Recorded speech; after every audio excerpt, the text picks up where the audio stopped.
The U.S. Embassy in Tehran has been invaded and occupied by Iranian students. An Iranian jetliner shot down by a U.S. warship in the Persian Gulf. The U.S. and Iran disagree over just about everything. States like these constitute an axis of evil. It was the government of the United States that oppressed Iranian people for 50 years.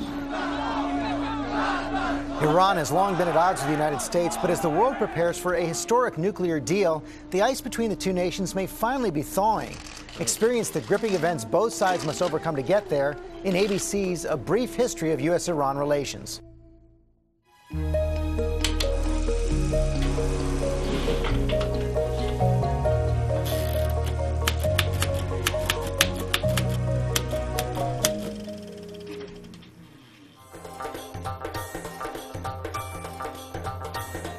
Tehran, 1951. After years of foreign governments controlling their oil fields, Iranians looked to reclaim their natural resources. There was a strong feeling amongst the Iranians that the country's most important resource, oil, didn't belong to Iranians, it belonged to the British.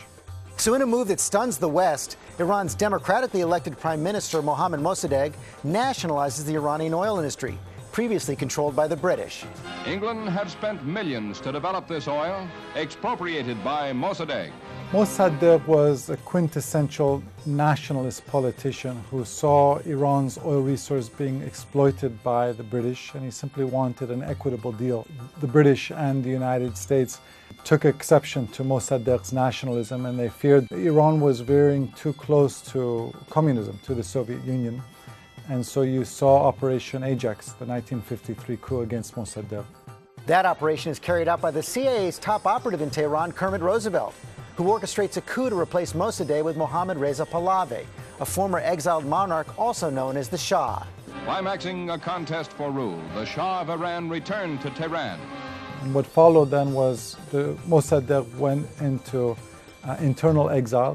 He died under house arrest, and the Shah started to rule with a much heavier hand. For the next 20 years, the Shah in the United States grew still closer. The White House is ablaze as the Shah and his lovely queen arrive for a state dinner. Until in the 1970s, Iran became America's strongest ally in the Persian Gulf. At one point, even the single biggest purchaser of American weapons. Americans and Iranians were experiencing a love affair. I do not remember any request we made of him that he refused. The United States saw in Iran as a very important partner for energy, and the Shah saw in the United States a very important partner for Iran's security and for security in the Persian Gulf. 4 years later, in 1957, the U.S. helped establish the Shah's brutal secret police known as SAVAK, so brutal that Amnesty International named Iran one of the world's worst violators of human rights. SAVAK was known to engage in torture, and for that reason it was something that a lot of Iranians feared. And to make matters worse, President Jimmy Carter, known for his human rights initiatives, welcomes the Shah to the White House in 1977. And he toasted the Shah of Iran and said that Iran, because of the great leadership of the Shah, is an island of stability in one of the more troubled areas of the world. There was resentment towards Carter's speech because on one hand he was paying lip service to human rights, and on the other hand he anointed the Shah as his best friend. He didn't criticize the Shah's human rights records. Unknown to Carter, the Shah's days in power are numbered.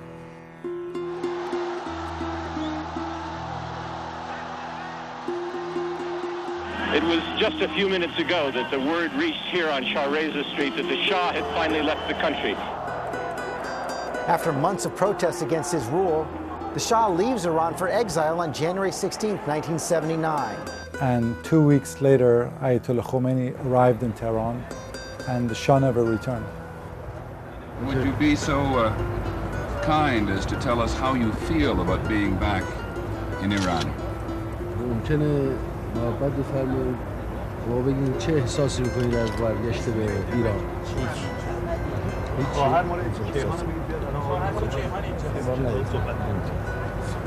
Doesn't make any comment.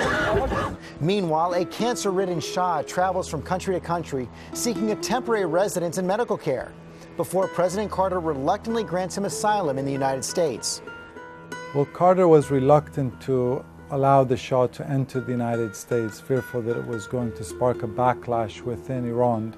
And in some ways, he turned out to be prescient. The U.S. Embassy in Tehran has been invaded and occupied by Iranian students. The Iranians had fought U.S. Marine Guards for 3 hours for control of the embassy. The American hostages were blindfolded, handcuffed, and marched out on the U.S. Embassy's front steps by the revolutionary students. For the next 444 days, 52 Americans are held captive in what becomes known as the Iranian hostage crisis. The chance for the United States to return Shah to Iran and to expect as a price that we will send these people into the United States. I am ordering that we discontinue purchasing of any oil from Iran for delivery to this country.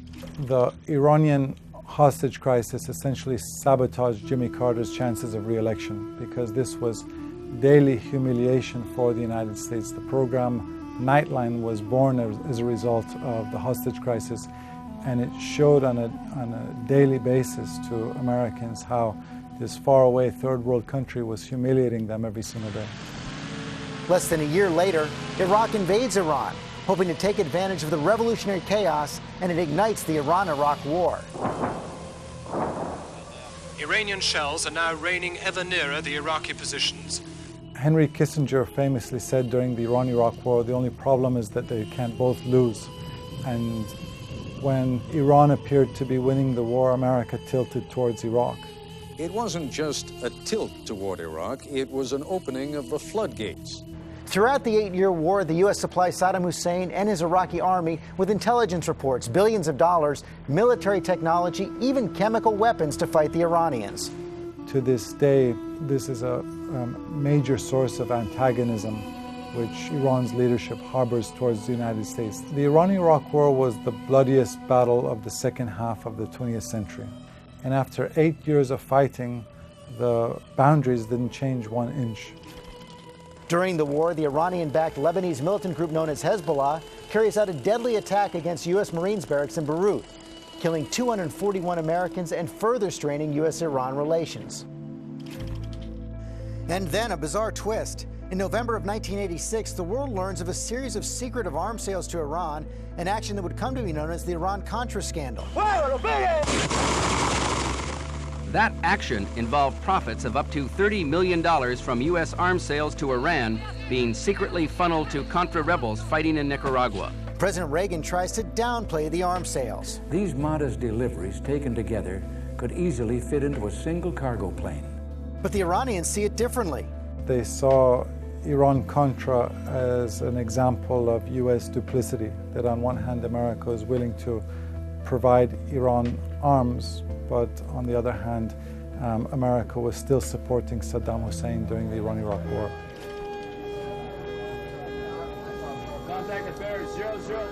Then, in 1988, U.S. forces operating in the Gulf commit an atrocity. An Iranian jetliner shot down by a U.S. warship in the Persian Gulf. 290 passengers and crew killed. This man lost 5 members of his family. He found 3 of the bodies here. His shock is deep. Well, I think it was an understandable accident to shoot and think that they were under attack from that plane. The United States never apologizes for the incident. Nearly 3 decades later, the attack continues to color Iranian leaders' views towards America. The Iranian leadership has a long list of past American transgressions, and the shooting down of the civilian airliner is towards the top of that list.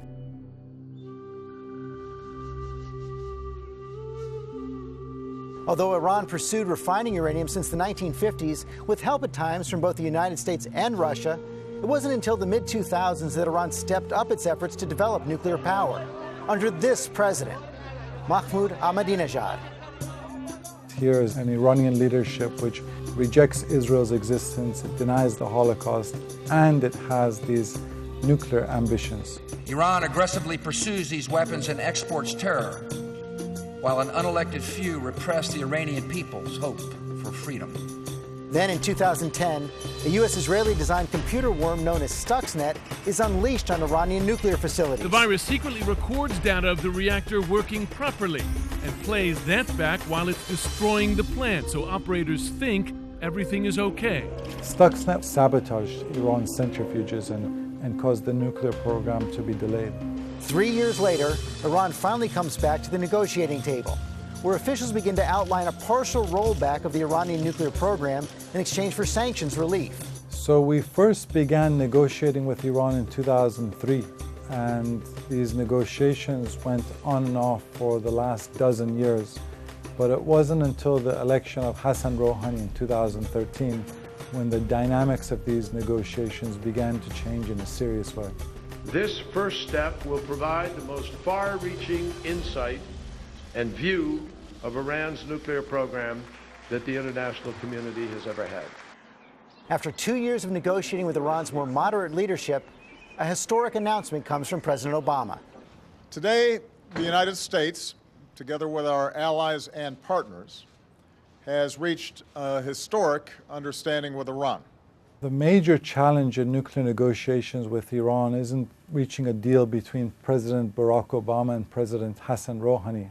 It's how do you reach agreement between the supreme leader, the real power in Tehran, Ayatollah Khamenei, and the US Congress, which abhors Iran's regional policies. Getting those two actors to sign the same document would prove to be extremely difficult. And even though Iran has provided crucial support in the fight against ISIS, its support for rebels in Yemen poses yet another obstacle for improving relations with the West. If anything is certain, it's that each time the U.S. and Iran meet, both nations have a lot of history to overcome.